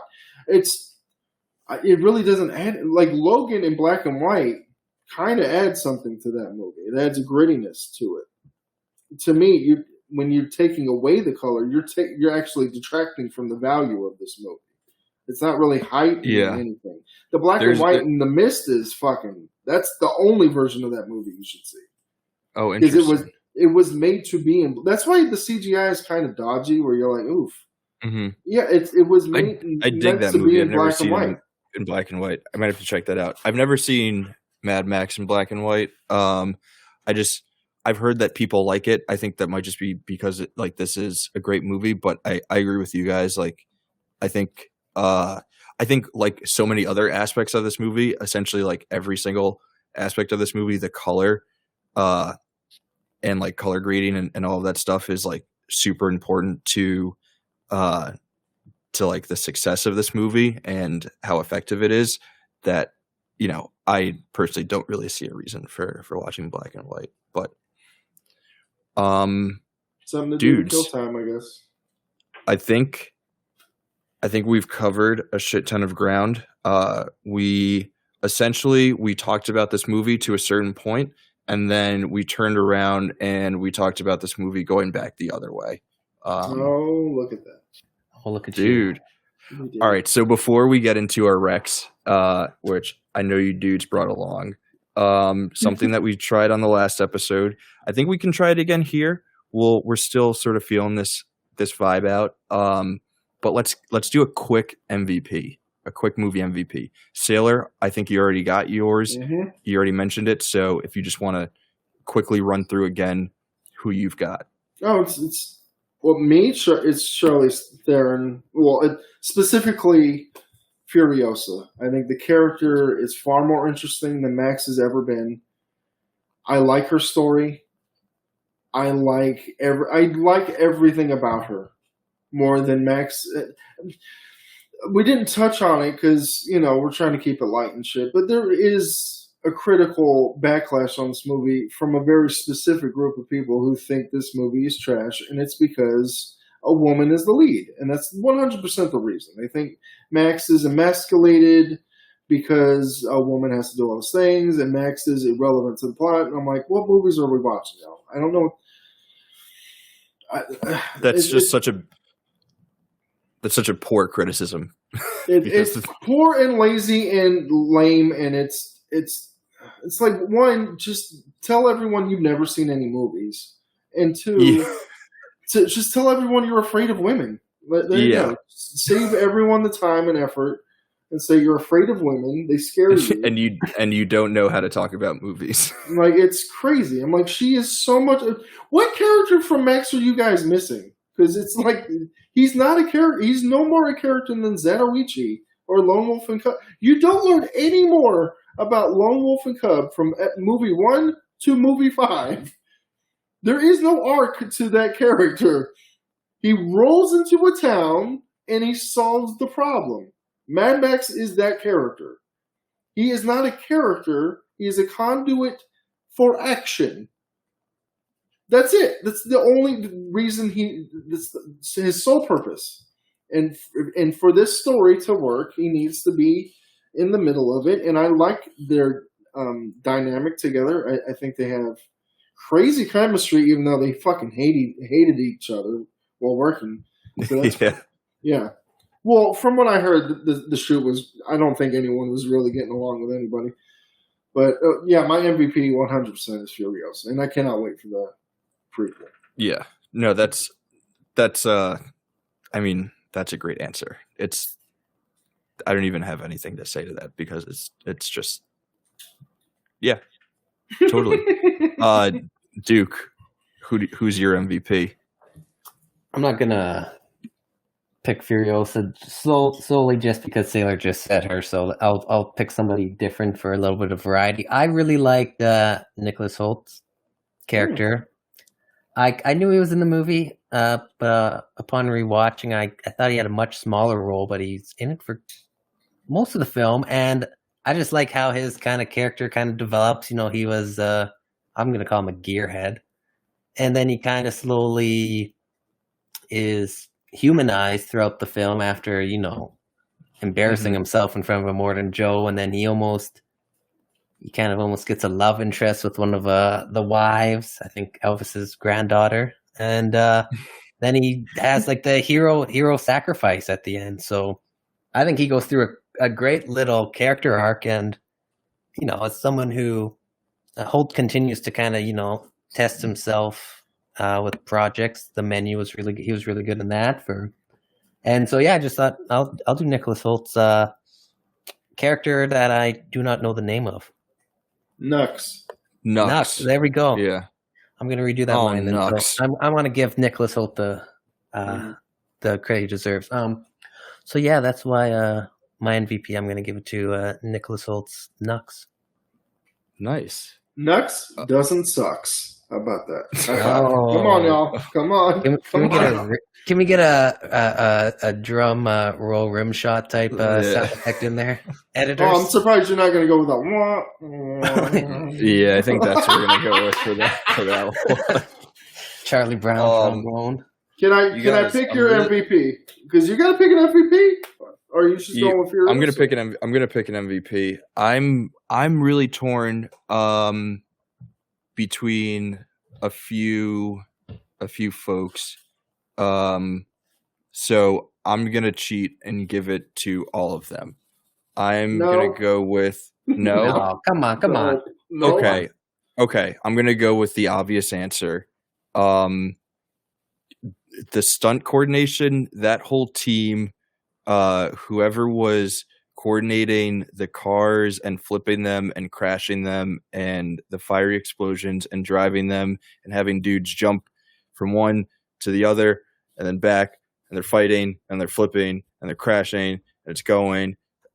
That is like, dude, like this movie is as awesome as it is because those stunt people were on top of their game and, you know, gave us some of the best looking, you know, stunts that we've seen in an action movie, you know, maybe ever. So I think, you know, my MVP has to go to them because the stunts in this movie are just too great.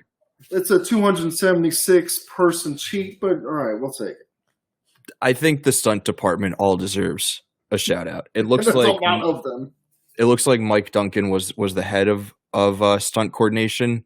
So him and his team, they get my MVP. Sweet.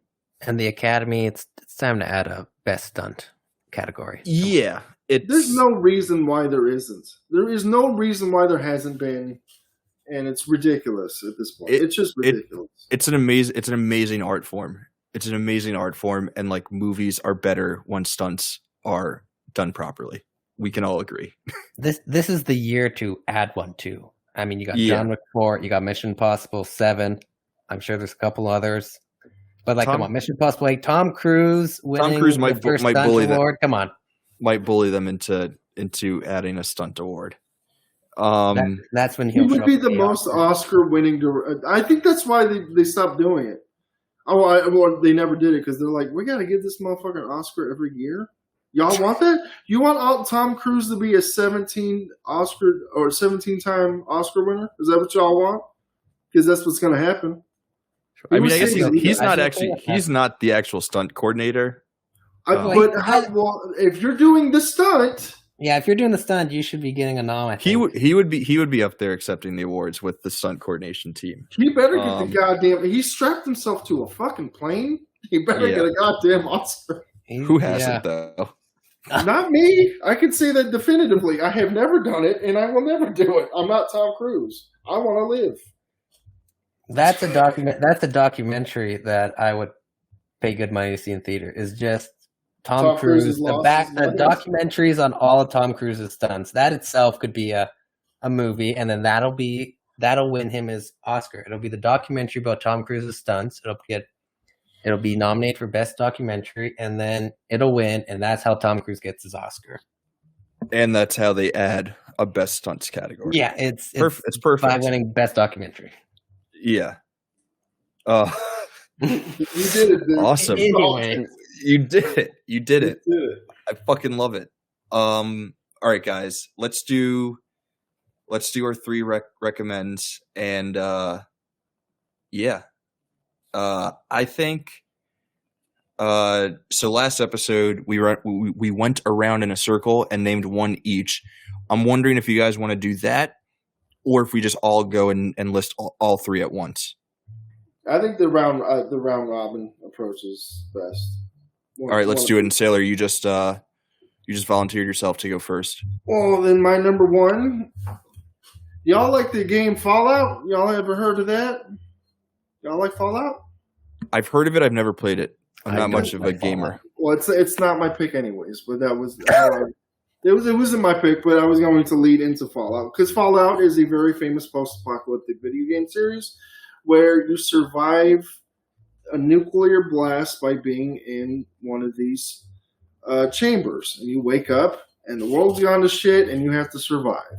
Now, there was a movie with this identical plot like 20 years earlier called Radioactive Dreams from 1984. I'm going to read the plot synopsis off of IMDb because it's been a minute since I've seen it, so I need a little refresher. After a nuclear war, Philip Hammer and Marlo Chandler have spent 15 years on their own in a bunker stuffed with junk from the 40s and old detective novels. Now, 19 years old, they leave their shelter to find a world full of mutants, freaks, and cannibals. They become famous detectives in the struggle for the 2 keys that could fire the last nuclear weapon. I don't remember anything about a nuclear weapon, so that's over my head, but that is the exact same plot as Fallout 4, and everybody loves that fucking game. So if you've played the Fallout games and you're like, man, I want more of this, and you're tired of watching Mad Max, which, come on, of course you haven't. But if you want to see more things that inspired the most famous post-apocalyptic video game series ever, you got to give a little love to Albert Pune, who got there first. Rest in peace.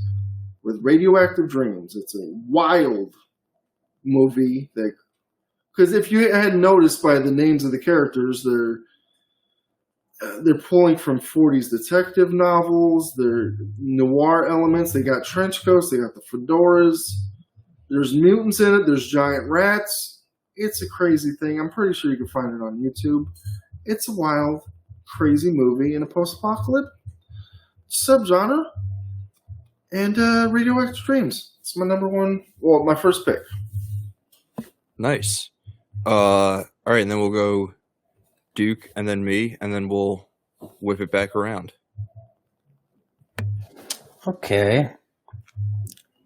My first pick, I'm going to do Scooby Apocalypse. This is not a show. This is a graphic novel series. And it basically places the Scooby and the Mystery Incorporated into an apocalyptic timeline where they all kind of get thrown together. They're kind of reimagined for the 21st century.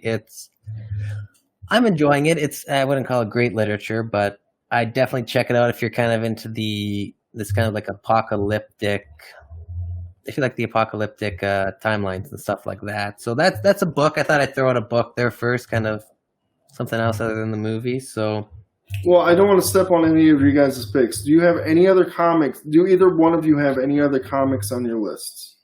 I don't have another comic. I have a book I might throw out there. I don't. So there's another post-apocalyptic story that's fantastic. It's The Last Ronin, which is a Ninja Turtle story. And it's the best Ninja Turtle story. There's only one Ninja Turtle left. He's fighting a world taken over by the foot or the hand. No, the foot. The foot. And the hook to the story is which one of the turtles is it? Because you have no idea which one it is because he has all the weapons and shit. And he's using the weapons of his dead brothers. Yeah, I've heard that's amazing. I've wanted to read it for a while now. I've also heard about. I think it actually. They're now working on it's either been reported or it's rumored that they're actually going to do a video game based on that. Oh yeah, they are. Yeah. So nice. The Last Ronin and Scooby Apocalypse. Those are two very different, but at the same time, got their roots in kind of the cartoon / comics. That, yeah. Nice. A nice twofer. A twofer. Sailor gave me a little twofer there. Yeah. 2 for the price of 1. Okay. I think for my first one, I'm going to go with a movie. This is one of my favorite movies. I would say definitely the 21st century, maybe of all time. I have to rewatch it to get back to you on that. But it's also a movie about a post-apocalyptic, sort of sci-fi world about a dude who reluctantly agrees to help some women go on a journey to a place of liberation. There is a pregnancy involved. I'm also going to do a twofer because I'm going to do the movie and the book. I'm doing Children of Men. The movie is incredible. The book is very solid if you're a fan of sci-fi novels, or if you're a big fan of the movie, it's definitely worth reading. But yeah, that's one of my favorite movies. So I got to recommend that one for this. It's one of my absolute all-time favorites. Now, did you not break your rule? Is Children of Men not in the canon? Not to my knowledge. Okay. That's not in the canon. Oh, man, we got to rewrite the canon then. That is a perfect fucking movie. That is. Yeah. How is Clive Owen not a bigger star? I do not understand it. Who knows, man? Yeah, that movie's great. Between that and Closer, god damn, is he good. But yeah, the Children of Men. Yeah. Oh, did you even tell the plot of the movie? It's the last pregnant woman on Earth, and he has to guide her to. I did not. I didn't want to get too deep into it. Well, I do. I want people to see this damn thing. Clive Owen, who should have been James Bond, has to guide the last pregnant woman to a place of safety, and crazy shit happens. It's a great movie. Chosen Men, check it out. Duke, what you got up next? No, Sailor, what are you doing, man? It's what? you. What? Oh, it is me. You turned into the host, and you hosted wrong. I sure did. I was just trying to. God damn it. You're classic monsoon. All right, God damn it. My next pick is the 1998 movie Six String Samurai. It's a bit of a curio, a cult classic obscurity of the post-apocalyptic subgenre where people, instead of in Fury Road, they worship cars and stuff. In this, they worship Elvis. But they never used the word, as far as I remember, I don't think they ever specifically name check Elvis, but you get it. Or maybe they do. IMDb is telling me that I guess there is an Elvis, but they use Elvis as like kind of a terminology as a title. It's more of a title. Like once you're Elvis, you're the king. Like Elvis pretty much equals king. And there's a new guy in town who's named Buddy, who kind of looks more like Roy Orbison than he does Elvis, and he's all in black, and he's got a guitar on his back, and he's got a samurai sword, and he wants to be the new Elvis, which again is more of a title, which means king. So he's going to Las Vegas, where Russians took it over years before, and there was a nuclear mishap, and now everyone's dead. But that's pretty much where everyone's holed up, is in Vegas, and he's going there to get a title, and he's not leaving until he gets it. And the only way to get it is to hit people with his sword, maybe play his guitar a little bit. Six String Samurai is my second choice. There you go. Rad. Duke, now it's back to you. Okay. I tried. All right, so my pick, I'm leaning in more to the Australian tie. So this is if you want something that's also by an Australian creative. And my pick's going to be the murder crime novel Hangman. At least that's what it's published under in the States, by Jack Heath. This is a series for people who like the series on Netflix about Joe Goldberg, or really anything that has to do with the FBI investigating murders. It's about a cannibal who consults for the FBI in exchange for dead bodies to eat. That's really all you need to know. It's just great though. It's just great watching this cannibal work with this FBI person who doesn't know he's a cannibal. And because there's someone higher up who knows he's a cannibal and gets him these bodies. So in exchange for helping the FBI solve murders, he then gets a body to eat. So it's a great book. It's definitely, if you like watching you on Netflix, read the series. There's 2 books published in the States. These are in a couple more that are only available right now in Australia. But yeah, if you want to give Australia some more love, you can't go wrong with Jack Heath's Hangman series. Nice. It sounds like Silence of the Lambs, but a little bit more sinister. So, well, it's kind of like, again, it's like Joe Goldberg. He fights not to kind of be a cannibal, but he can't help it. It's just his nature. Yeah. He falls in love, and then he's. Yeah. Whoa! Is you about a cannibal? No, You's about a murderer. But I'm saying it's like the cannibal in that he tries to be the better person, but he has these primal. I'm also shocked to learn that he's a murderer in that show. I thought he was just a creepy stalker. No, he kills for love.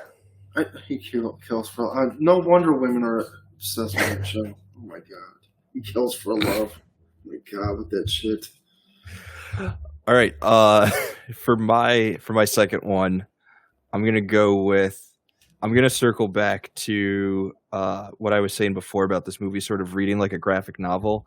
In just the way that it's, sort of visually framed and stylized and all that stuff. And I'm going to go with a movie that is based on a graphic novel, and I still think is one of the, if not the best uses of the sort of format and function of comic books within a comic book movie, I gotta go with Sin City. You know, when I was rewatching Mad Max today, I was getting those graphic novel vibes. In terms of movies that sort of felt similar, Sin City was one that kept popping up. So I'm gonna go with that for my second one. But yeah, Sailor, back to you. Are you recommending all of the books or the movie, or I kind of zoned out there? Apologies. No, that's awesome, man. Thanks for listening. I got Sin City, you ass. I'm just clarifying because there's classic Monsoon. Well, I also know that there's 8 Sin City books, so I don't know if it's thanks for actively telling me that you weren't listening to a word that I said. I appreciate that. I was listening so hard. I was like, "Oh man, Raf's gonna take one of my maybe recommends." Which you're teeing it up, and I was like, "He's gonna say Snowpiercer." Oh shit! You just jumped to your third.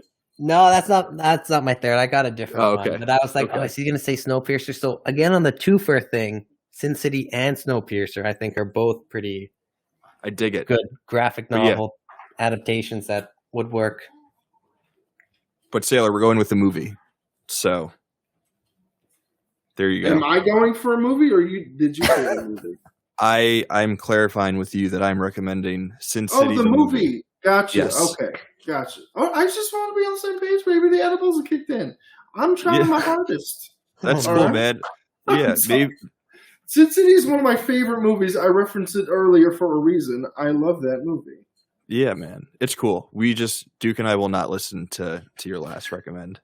Okay. I mean, then you guys are going to be missing out on a goddamn masterpiece. And that's on y'all, okay? It's fine. If y'all don't want to watch The Quiet Earth from 1985, that's on you. All I'm going to say is a man wakes up alone in the world. It's a riff on The Last Man on Earth type stories, which have been adapted in Omega Man and I Am Legend, except it's that story, but there are no other vampires or anything else. It's one man in the world. Now, he does come across literally a couple of other people in the world. This is set in New Zealand. It's a New Zealand movie. And they kind of form a triad, but then like tensions arise because one of the triad is a woman, the other two are men, and maybe jealousy is a wife. Now, I bet you're guessing where you think the movie's going to go, but then the last let's say that the last image of the movie is going to stay with you forever. That's all I'm going to say. If you end up watching this movie, you will be like, oh, this is not at all what I thought this movie was going to be. And this final image, holy shit. Never gonna forget this. Quiet Earth from 1985. And it's also based on a book, so I guess it's thrown in a book reference, maybe. Or, recommend. I don't know. I haven't read it. I don't read books. Books are stupid and dumb. But maybe it's good, so there's another twofer for you. Read that, too. Boy and His Dog. That's another great post. And that's based on a book, too. So there you get 2 recommendations. What is that, a fourfer? A fourfer. 2 books, 2 movies. And nice. There you go. I've been told that it has been said, I should say, that The Quiet Earth is the second best post-apocalyptic tale that doesn't include a madman named Max. That's coming from Sailor Monsoon back in August of 2020 in our 100 greatest sci-fi films of all time list on Screen Age Wasteland. And you know what? I'm going to stand by that. I was probably high when I said it, and I'm high now, so I'm going to stand by it. I support you, past Sailor. You're right. It truly is a masterpiece. Dahlgren, if he was here, would back me up 100%. It is a masterpiece of a movie. It's fantastic. And that ending, chef's kiss. Wow. Love it. Love it. We'll have to check it out. Duke, is your last one another twofer, another fourfer, a threefer? Who knows? We're breaking all the rules. We are indeed cheating on this episode in terms of what are we classifying as one recommend, because for this last one, I kind of got 3 movies, and they're all based on if you liked a certain scene in Fury Road, watch this movie. So for the first one, watch these movies. The Sandstorm. Are they 3 different scenes? Yeah, 3 different scenes.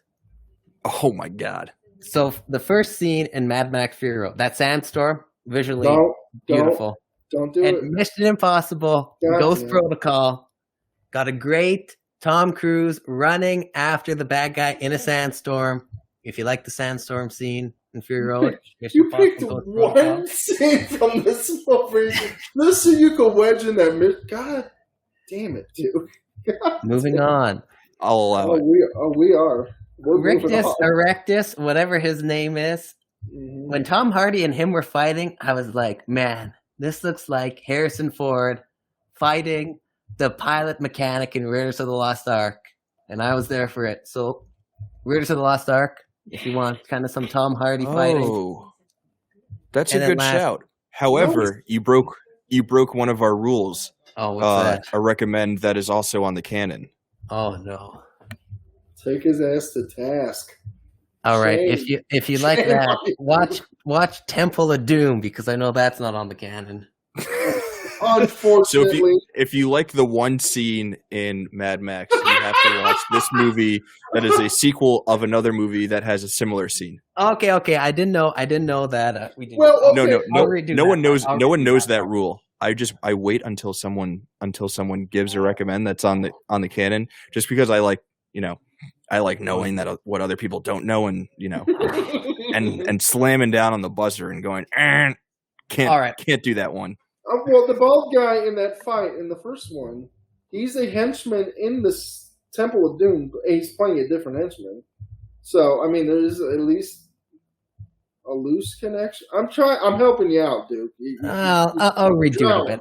I'll say that if you like Tom Hardy's Max, Duke, it counts. I got a very Harrison Ford type of performance from that. So, Temple of Doom, there's a few other good Harrison Ford movies you should check out. And lastly, we already talked about this movie, but if you like Charlize Theron and you want some more, don't watch The Old Guard, because that doesn't look good. Watch Atomic Blonde, like I've said. That's got some stylized action by the guys who did John Wick. She's great in it. It's got John Goodman. It's got James McAvoy. It's got the young Professor X from the X-Men prequels. It's a good film. That's my last recommend. And if I had to only pick one actual recommend instead of all 3 of my last ones, Atomic Blonde. You stole one of my recs. I had that on my list, but thankfully, I came prepared with backups, because I had a feeling that at least one movie on my list of recommends would be picked. But Duke, I think you're onto something with all 3 of those. So I'm digging it. For my last recommend, I'm gonna go the laziest route possible. And I'm gonna say, if you like movies where people drive cars, you should watch what most people would consider to be the best Fast and Furious movie.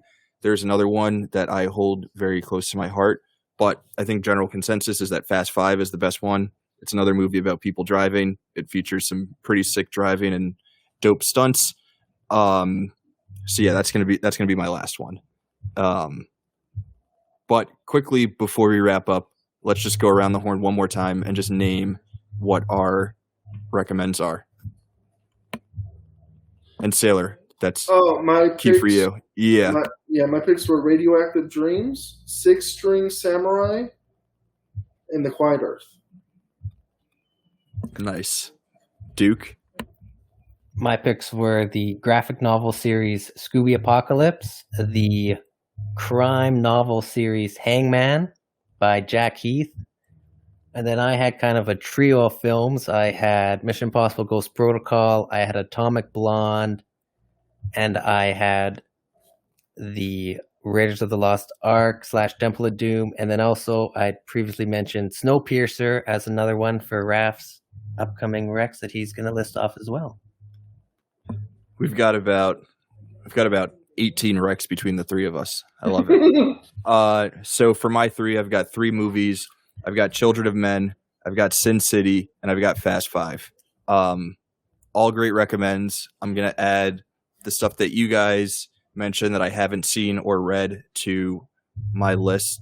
And listeners, we hope that you do the same for anything that you have not seen or read from anything that we've recommended. Or if you have, maybe you'll want to check it out again. And maybe you'll want to check out Mad Max Fury Road. My dudes, Sailor, Duke, thank you guys again for joining. This was an absolute blast. I hope you guys had as much fun as I did. Again, we mentioned it earlier, but you can catch Duke and myself next weekend. We will be next week, not next weekend. Next week, we will be talking about Back to the Future. So if you haven't seen it in a while, check that out. Do your homework so that you can be ready for more movie talk with us. Gentlemen, it's been a pleasure. Good hanging out with you guys for the last little bit here. So look forward to joining you again next time, Raph. All I gotta say is I knew we weren't going to talk about Justice League, and my heart hurts. I just have to say. We'll get to it next time.